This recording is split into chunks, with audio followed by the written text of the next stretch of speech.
আসসালামু আলাইকুম গাইস। আজকে সকাল সকাল আমি আমার হোম মিনিস্টারকে নিয়ে বের হয়ে গেছিলাম যে আমার বাড়ির আশেপাশে কোন গাছে কী ফল আছে এবং আমার বাগান পরিদর্শন করতে। আর একটা দুঃখের বিষয় হচ্ছে কি, মানে আমাদের এলাকায় কাঁঠালের এত পরিমাণ দাম যে একটি কাঁঠালের দাম আপনি মনে করেন আনুমানিক 5 টাকা 2 টাকা। আসলে যেটা আসলে মানুষ এত সস্তা হওয়ার কারণে কাঁঠালগুলোকে গরুরে খাওয়ায়। সো ওই কাঁঠালগুলো আমার এবার গরুরাই খাইবো। যাই হোক, ফলের বাগান দেখতে দেখতে এরপর আমরা চলে আসলাম আমাদের কাঠ বাগানে। এখানে সে আমার কাঠ গাছগুলো দেখে তার মনে শখ জাগছে, সে নাকি ফার্নিচার বানাবে। তো গেলাম তার সাথে আমি আমার সেই কাঠ বাগানে, তাকে ঘুরিয়ে ঘুরিয়ে দেখাচ্ছি এই গাছ আছে, গাছগুলো এখনো ঠিক মতো মোটা হয় নাই, আর কিছু কিছু গাছ আছে যেগুলো অনেক বেশি মোটা। তাকে হাঁটতেছি। এই যে সামনে আসলাম একটা মোটা গাছ, এটা মেহগনি গাছ। এই গাছটা আসলে অনেক মোটা, মোটামুটি ভালো দাম হবে।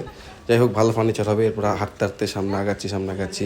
সে ফাইনালি একটা মিডিয়াম সাইজের গাছ আমাদের পছন্দ হইলো। যাই হোক, বাবাকে বলে দেখি বাবা কি বলে। দেন আস্তে আস্তে আমরা যাচ্ছি পানকৃষ্ণদের বাড়িতে। সেখানে যে মোলাকাত হলো পানকৃষ্ণর হাম্বার সাথে। আর সে তো গরু পেয়ে খুব খুশি, কিন্তু দেখেন গরুটাকে আমি ধরার সাথে সাথে আমাকে কিরকম ভয় দেখাচ্ছে আসলে। দেখুন গাইস, মাচাটি খাবেন আপনারা? খাবা? মাচা মাচা টি। এরপরে আসলে আবহাওয়া খারাপ হয়ে যায়, বৃষ্টি বৃষ্টি ভাব, গুড়ি গুড়ি বৃষ্টি পড়া শুরু হয়। তারপরে আসলে আমরা একটা দৌড় দিই কাঠবাগান থেকে।